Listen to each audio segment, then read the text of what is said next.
What is a little bombshell your therapist dropped in one of your sessions that completely changed your outlook? I was struggling with my alcoholism, and we were discussing how I had been cutting back.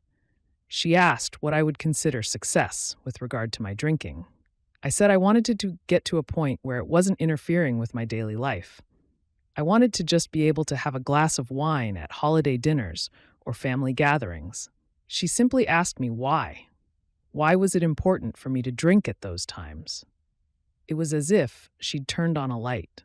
Alcohol had always been a key ingredient in every family function for my entire life. When I smell bourbon, I think of my uncle. When I smell vermouth, I think of my dad. Alcohol ran through almost every happy childhood memory. But even more than that, I was very afraid of the explanation I'd have to give when family and friends asked why I wasn't having a drink. I had tried to quit before, but failed. What if I admitted my problem, only to fall off the wagon? When she asked why I didn't want to completely quit, it was the first time I saw that last part of big picture. I'd be willing to drink myself to death in order to avoid being scrutinized or judged for possible future failures. That was the day I quit. I've been sober since May 6th, 2017. 2,407 days. If you don't have these problems with any other person in your life, why do you think you're the problematic person in this one? You can't control your emotions, but you can control what you do with them. At the time, I was a young adult who had learned zero healthy emotional regulation skills, only suppression and shaming growing up, so this blew my mind. It sounds to me like you are trying to convince yourself to stay with your girlfriend. I'm not so sure it should be so difficult. At the time he said this, I remember it was like he said, "The earth is flat." I thought he was crazy when he suggested relationships don't need to be difficult. But eventually, I started to realize I was trying to change myself in order to stay with this person rather than just being who I am. It took me 3 more months to finally break up with her. But from that day on, I vowed to never again abandon myself, just to be with someone I had convinced myself was better than me. I was at a high-stress time, and I asked her how people live like this. She replied, "Oftentimes they have cardiac events." She said it as an urging to care for myself as much as possible. "Why do you think you're lazy?" Then she listed off all the things she knows I'm doing for my family, my job, and my life. It kind of blew my mind when I struggled to come up with an example. She also described family dysfunction as water. Some families are messed up in a way that everyone can see the huge waves across the surface. Others are better at hiding it, but there's still a riptide that you can't see unless you're also in the water. Made me realize that trying to keep the surface from ever rippling doesn't erase what is happening underneath. Accepting something doesn't mean you have to like it. That took away a lot of my inner conflicts about situations, because I could accept a situation without expending energy internally, fighting against the injustice of it. Stop trying to get everyone to agree.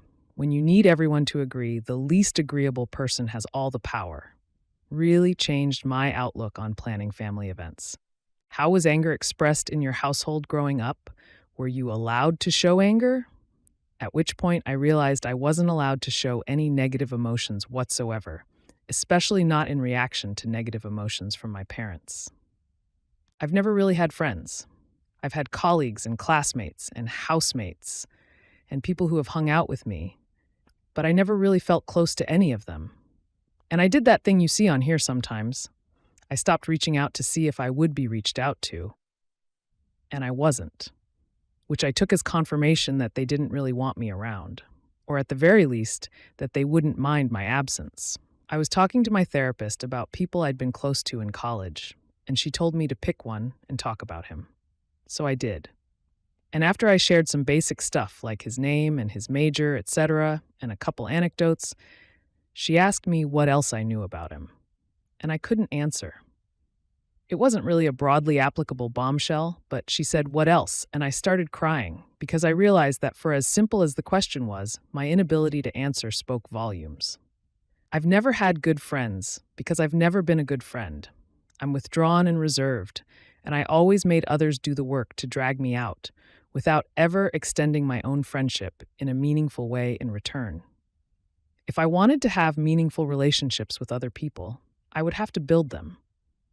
I'm still working on this, but I'm trying to make more offers and extend more friendliness to others in my daily life. Sorry, I know this is late and the thread has probably died already, but I fell asleep shortly after writing this. I'm in Japan, and the time zone is very mismatched. Several comments have asked me what specifically I've changed, and I have two answers. One is to put myself in a position to find people with shared interests. A look at my profile will confirm that I love One Piece and manga in general. While I'm here, I booked a tour to visit the statues of the characters erected in the artist's home prefecture of Kumamoto. The tour was public, and it ended up being 6 people total. We bonded over our shared love of the material, and at the end of the tour, 2 people, a couple, invited me to join them for dinner afterward. It was the first time I felt like I'd been invited to something because the inviter genuinely wanted to spend more time with me. I was elated. We talked for 3 hours about theories, favorite moments, real-world meanings and effects, and all sorts of things. The second is that I'm making an effort to ask more questions. I tend to talk without stopping when I get on a topic I'm passionate about. So when I catch myself doing that, I try to stop myself naturally and ask the other person for their input or segue into a more personal topic. I want to learn more about these people so that I can be a better friend to them. I learned about them outside of their favorite arc or quote, and I'm glad I did. Your mom is never going to be the parent you want or need, so stop expecting her to be and being mad that she isn't.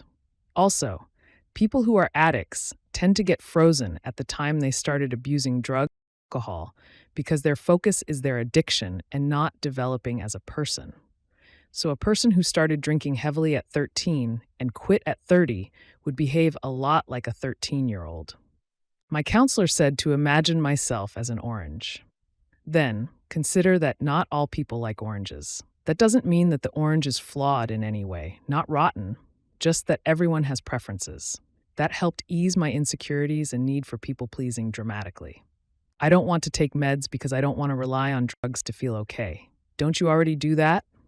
My therapist in the session before I finally saw a psychiatrist and got officially diagnosed with bipolar 2. I was heavily self-medicating at the time, but of course didn't see it that way because it wasn't a prescription.